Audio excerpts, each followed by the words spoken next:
Et bonjour à tous, on se retrouve aujourd'hui pour les résultats de SmackDown du 7 avril 2023.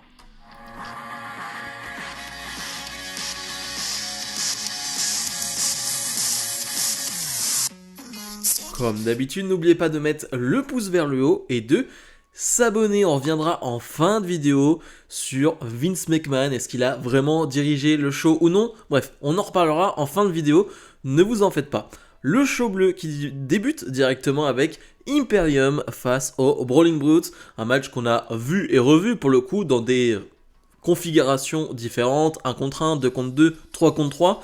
Un match qui va durer 8-9 minutes. Un excellent combat. Comme je l'ai dit, c'est un match qu'on a déjà vu et revu. Et on connaît la qualité de ces catcheurs et à chaque fois ça ne déçoit pas, c'est vraiment excellent, vraiment on s'éclate à chaque fois qu'on les voit sur le ring. Encore une fois, que ce soit en 2 contre 2, en 3 contre 3, c'est toujours un plaisir. On va bien évidemment protéger le Sheamus Gunther tout au long du match pour que finalement sur la fin, on a enfin ce Gunther Sheamus pour que le public explose un peu, voilà, soit très très content. Sheamus très over, pour le coup en ce moment vraiment c'est une dinguerie.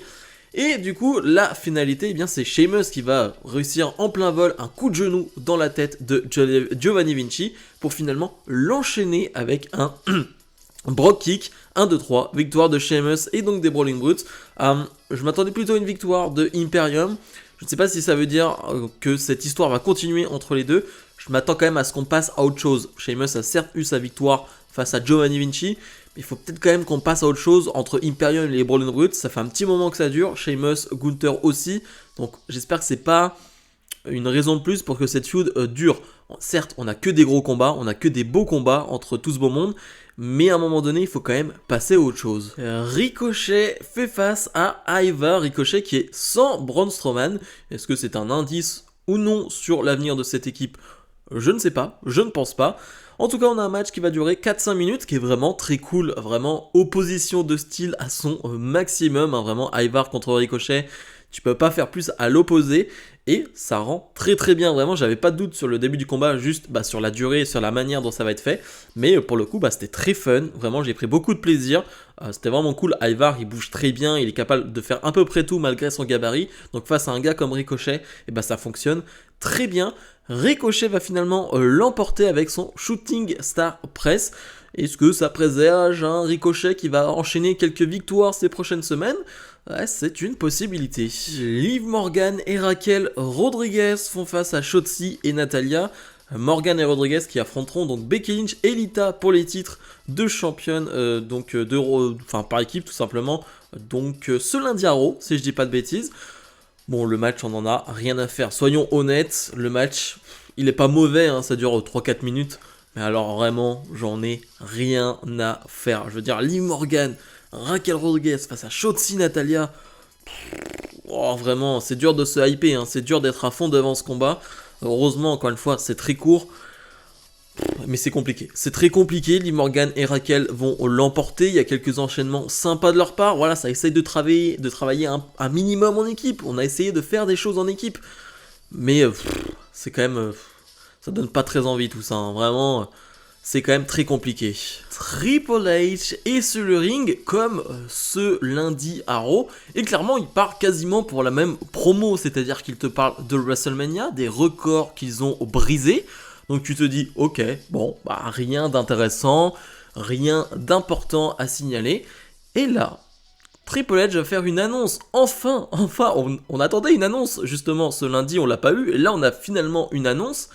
Triple H annonce que d'ici quelques semaines, on aura la draft. Ce qui est drôle d'ailleurs, c'est que Fightful, quand même, c'est ça qui est très fort, c'est que Fightful, franchement, 3 heures avant le show, il y a eu un article de Fightful qui disait, pour le moment, il n'y a pas de rumeur sur la draft, les superstars n'en ont pas entendu parler.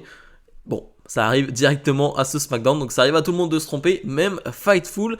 Et donc, la draft, et Triple H promet que cette draft sera la plus importante, la plus grosse de tous les temps. Et tant mieux, j'ai envie de voir ça. Est-ce que ça promet une draft avec finalement une vraie draft dans le sens où les superstars de Raw arrêtent d'arriver à SmackDown, les superstars de SmackDown arrêtent d'arriver à Raw? Est-ce qu'on va vraiment enfin avoir ce brand split réel, parce que là, depuis un certain temps, c'est vraiment tout le monde va à gauche, tout le monde va à droite. Je pense que ça inclura aussi les superstars de NXT, ça je pense aussi, je le pense pour le coup. Donc ouais, très cool, et je m'attendais pas à une annonce, et on a enfin une annonce de Triple H sur quelque chose d'important pour la suite de la WWE. Donc pour le coup, je suis content. Triple H qui fait l'introduction de la nouvelle championne de SmackDown, Rhea Ripley, qui est accompagnée du Judgment Day. C'est particulier les réactions avec Rhea Ripley parce qu'elle est censée toujours être une heel, mais clairement le public avec sa prestation de Mania a clairement envie d'être derrière elle. Vraiment le public est mitigé parce que bien évidemment Rhea Ripley va pas dire des choses très sympathiques, mais en même temps le public obéit, c'est-à-dire que Rhea Ripley va demander au public de se lever pour Rhea Ripley pour le Judgment Day, et le public va le faire parce que finalement ils aiment bien Rhea Ripley. Donc c'est un peu bizarre, on va dire, ce moment-là. Finn Balor va prendre le micro pour dire que ouais, certes il a perdu à Hell in a Cell, enfin dans ce Hell in a Cell, mais que finalement celui qui est là aujourd'hui, celui qui est toujours debout aujourd'hui, eh bien c'est bien lui. Finn Balor qui d'ailleurs, il l'a dit sur les réseaux sociaux, mais il a eu une blessure au mollet, il a catché avec une blessure au mollet, plus donc ces 14 points de suture là qu'il a sur la tête, qu'il a eu, l'ouverture qu'il a eu lors de son match face à Edge. Ouais, c'est un guerrier, c'est vraiment un guerrier d'avoir combattu encore une fois et d'avoir terminé ce combat, enfin vraiment c'est d'une folie sans nom. Bref, on enchaîne donc avec Santos Escobar et Rey Mysterio face à Dominic et Rey Mysterio. Dominic qui a à peine pu faire sa promo parce qu'il est hué dans tous les sens, vraiment. Dominic est celui qui est le plus hué aujourd'hui. Roman Reigns n'est pas aussi hué que Dominic, parce qu'il y a des gens qui apprécient Roman Reigns, etc. Dominic, il est hué à 1000%, c'est impressionnant. Le match en 2 contre 2 est vraiment sympa pour le coup, on retrouve surtout Dominic et Rey sur le ring, donc il y a vraiment maintenant on n'hésite plus à les faire se combattre, voilà, ils se sont battus à WrestleMania, maintenant on peut vraiment les mettre sur un ring ensemble et avoir de beaux enchaînements entre les deux, vraiment ça régale, c'est un bon combat. Finalement on va avoir une Zelina Vega qui va chercher Rhea Ripley, les deux vont vont s'enfuir par le public. Et est-ce que ça nous tease pas un peu la prochaine challengeuse de Rhea Ripley? On sait que Backlash, ça sera à Porto Rico. Si je dis pas de bêtises, Zelina Vega est originaire de là-bas. Est-ce que on n'aurait pas une Zelina Vega face à Rhea Ripley là-bas?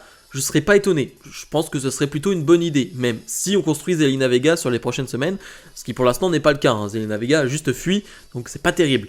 Mais du coup, Damien Priest va donner la victoire à son équipe et cette histoire, bien évidemment avec les Mysterio, va continuer. Et le main event, Jey Uso fait face à Sami Zayn. Sami Zayn qui est tout seul, et oui, parce que Kevin Owens s'est fait attaquer en backstage par Solo Sikoa, donc Sami Zayn qui est certes en 1 contre 1, mais Solo Sikoa va être à l'extérieur du ring.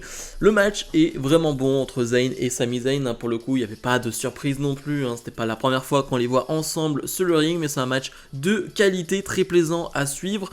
Mais malheureusement, Solo Sikoa va faire une énième intervention, je crois que c'est la 6 000e à peu près depuis qu'il est là, et donc Jey Uso va remporter ce match.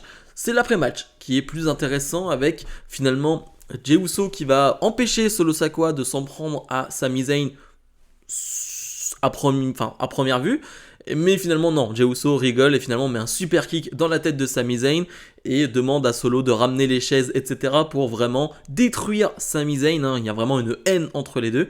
Et là, la musique de Matt Riddle qui va aider Sami Zayn, va s'en prendre à Solo, va s'en prendre à Jey. Et le show se termine là-dessus et ça fait totalement sens, et oui, parce que pour ceux qui s'en rappellent ou pas, Solo Sikoa s'en était pris à Matt Riddle et on n'avait plus vu Matt Riddle depuis. On l'avait vu donc faire son retour à Raw ce lundi, mais là Matt Riddle qui arrive du côté de SmackDown pour sauver Sami Zayn ou en tout cas pour s'en prendre à Solo Sikoa, ça fait totalement sens. À la limite, honnêtement, j'aurais presque préféré que Riddle ne soit pas du tout là à Raw, vraiment, qu'il ne fasse pas du tout d'apparition et qu'il finalement arrive seulement du côté de SmackDown pour s'occuper de Solo Sikoa, parce qu'à la limite je me dis ce qui s'est passé à Raw presque n'a pas d'intérêt, on s'en fiche à la limite, alors que là ça fait vraiment sens dans l'histoire et on est dans une certaine continuité. On peut aussi retenir que Matt Riddle est finalement la surprise des 2 shows, donc c'est à dire que je sais pas comment il faut le prendre, mais Riddle qui fait une arrivée surprise sur les 2 shows, Voilà, vous le prenez comme vous voulez. Bilan de ce SmackDown, on va y aller directement. C'est un bon show. Concrètement, c'est un bon show. Pour revenir sur Vince McMahon, il faut savoir que Vince McMahon n'était pas présent à SmackDown. Et ça peut confirmer le fait que Vince McMahon était seulement là à Raw parce que c'était à Los Angeles et qu'il était sur place. Et donc il a voulu faire son chef et donc diriger un peu tout cela et faire un peu n'importe quoi. On nous annonce aussi, c'est PW Insider qui dit que voilà, Vince McMahon certes n'était pas là mais a donné quelques scénarios, en tout cas quelques détails mais des changements mineurs. Honnêtement, je pense que c'est ce que faisait déjà Vince McMahon depuis janvier. Depuis qu'il est de retour, je pense que Vince McMahon ne peut pas s'empêcher d'être dans les histoires en fait et d'essayer de diriger ou en tout cas de donner des idées. Donc je pense que ça pour le coup, c'est quelque chose qu'il fait depuis janvier. Maintenant, on met ça de côté et on enlève finalement la menace Vince McMahon. Pour l'instant, parce que moi j'ai peur chaque semaine maintenant, vraiment chaque Raw, chaque SmackDown, on va avoir peur. Mais pour ce SmackDown, on est soulagé. Ce n'était pas lui et ça s'est quand même un peu vu. Il reste un problème. Il reste quand même un problème, c'est que pour moi, je vais peut-être être aigri, mais encore une fois, c'est un beau show, t'as des bons matchs, les histoires continuent, l'histoire entre les Mysterio, la Bloodline, Sami Zayn, etc. Très bien, on est dans la continuité. Et ça me gêne un peu cette continuité. Certes, c'est bien d'avoir une certaine continuité pour certaines histoires, les Mysterio et la Bloodline, c'est bien. Mais j'aimerais aussi voir de nouvelles têtes, j'aimerais aussi voir de nouvelles histoires, j'aimerais qu'on redébute un chapitre. Moi, quand on sort de WrestleMania, j'ai l'impression qu'on est sur une nouvelle ère à chaque fois qu'on est sur une nouvelle année, qu'on doit avoir du sang frais. Et là, je l'ai pas, que ce soit du côté de Raw, mais il y avait l'excuse Vince McMahon, et là, ce SmackDown, il n'y a pas l'excuse Vince McMahon. Donc sur ce côté-là, je suis quand même un peu déçu. C'est-à-dire que pour moi, on est sur un SmackDown qui est sur la continuité de tout ce qui se passe sur ces derniers mois, ce qui peut être une bonne chose, mais du coup, on n'est pas sur un SmackDown qui est après WrestleMania.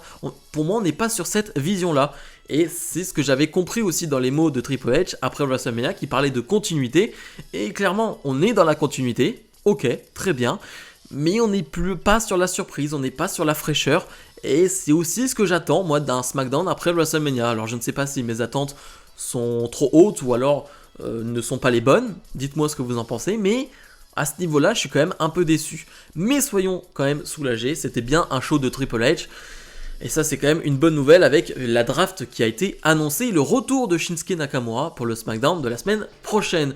Bon, ma note, elle est de 6,5-7, on va dire, parce que l'intervention de Solo Sikoa sur le dernier match, comme j'ai dit, c'est la 6 000e intervention et je commence à en avoir vraiment marre. Et là, pour le coup, c'est de la fainéantise aussi.